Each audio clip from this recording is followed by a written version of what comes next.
Isipin po ninyo, merong sikat na network yan, yung SMNI.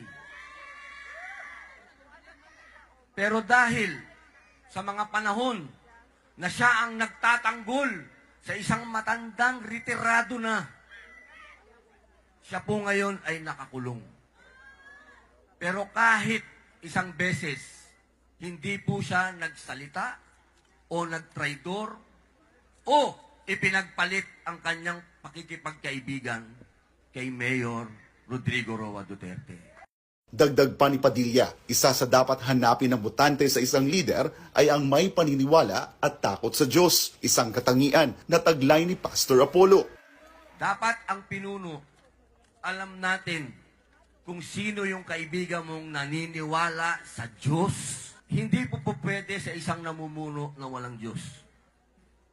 Hindi po pwede. Kahit sa isang republika, hindi po pwede ang walang Diyos.